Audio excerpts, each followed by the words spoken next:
And we've got a brand new segment for you today. It's called The Campaign Beat, a daily roundup of news from the French presidential campaign trail. And I'm joined by Florence Villeminot. Hi. And well, we're starting with the biggest story of the day, really, and that is, of course, last night's presidential debate, an unprecedented event in French politics. For the first time, all 11 presidential candidates took to the stage. They battled it out in a 4-hour live TV debate, a marathon. It was really long, Brichelle. I don't know if you got through the whole thing. I got to the end. I got to the end. Despite my early start this morning, I got to the end. Because it was a little chaotic, kind of noisy, a little dry at other times. Must admit there were moments when I zoned out a little bit, but then there were some really exciting moments when the gloves came off, as you said. Now, I've pulled together a small selection of highlights of zingers, so you don't have to sit through those 4 hours. Let's start with the clash that's getting a lot of attention. This between the far-right leader Marine Le Pen and Emmanuel Macron, the centrist candidate from En Marche. Now, they really had the most to lose during this debate because they're seen as being the front runners here.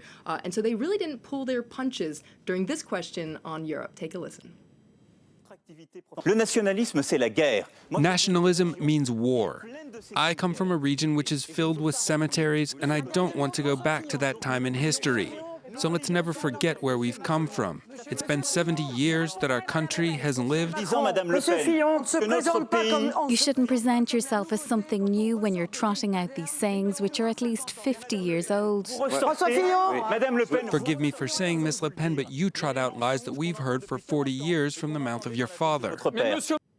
Now, Marine Le Pen also clashed with the far-left candidate Jean-Luc Mélenchon, and this was on the touchy subject of state secularism, laïcité, as it's known in French. Such a thorny topic. Now, it all started when Marine Le Pen started talking about something that's called a crèche. Now, that is a nativity scene that depicts the birth of Jesus. They exist everywhere in the world, but they're quite controversial here in France because there's been a big debate recently as to whether they should be displayed in public areas, like in front of a town hall, during Christmas time. France is a very secular country, after all. Now, last year, France's highest administrative court, so the Conseil d'État, ruled that nativity scenes are more cultural than religious. This might be surprising for non-French people. And therefore, they ruled that these crèches, these nativity scenes, are compatible with France's strict state secularism, laïcité. But as you hear, it's still a very touchy subject.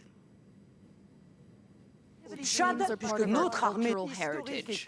You want to put religious symbols in town halls? Is that your idea of secularism? It's not just a question of religion, it's our tradition. And I know that bothers you, but French people are very attached to their traditions. They want to protect them. You're wrong. 60% of French people don't have a religion. Give us a break from your talk of religion. Nativity scenes in town halls, just like Christmas trees in schools, it's not just religious. It's part of our roots. What roots? What are you talking about? Well, quite a heated exchange between two firebrands, the far left and the far right. Now, throughout the campaign, you're going to give us the soundbite of the day, and today it goes to one of the lesser-known candidates. The best zinger of the night goes to Philippe Poutou. Now, who in the world is Philippe Poutou? Rest assured, a lot of French people don't even know who he is, or didn't know until last night, because he really stole the show. He's the candidate from the far-left new anti-capitalist party. His day job is actually to be a worker at a Ford car factory. Now, he really stuck out from the get-go. He was the only one, you can see it, not wearing a suit. A lot of people pointed that out on social media. He also... crumpled T-shirt. Crumpled T-shirt, open. It was controversial. The hair. The hair.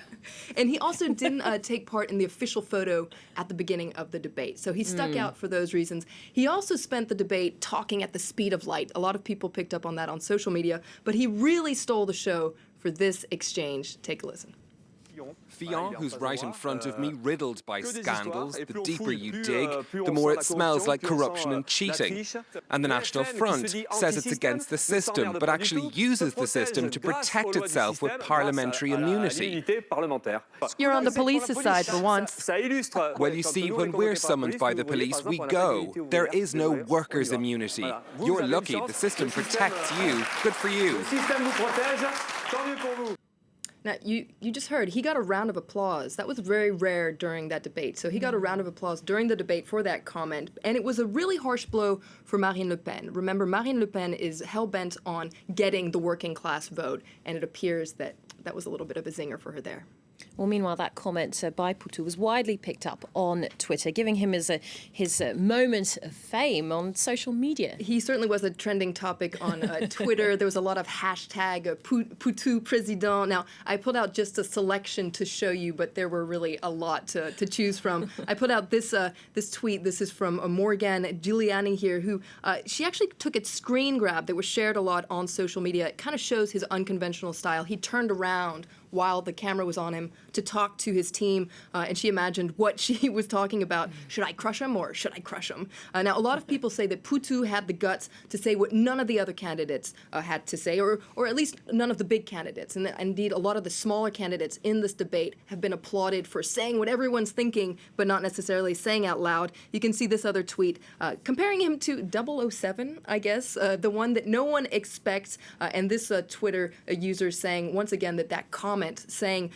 workers don't get immunity from going to the police. That was the punchline of the night. So he wins the prize of the best punchline. Now we just have to see if that's actually going to translate into real votes on Election Day. We have 18 days to find out. Indeed. Well, he certainly was a standout amid what was already a very colourful cast of characters. Right, so thanks very much for that, Flo. That was the campaign beat with Florence Villeminot, sorry. If you have any other questions about the campaign, be sure to tweet Flo at Flo Villeminot.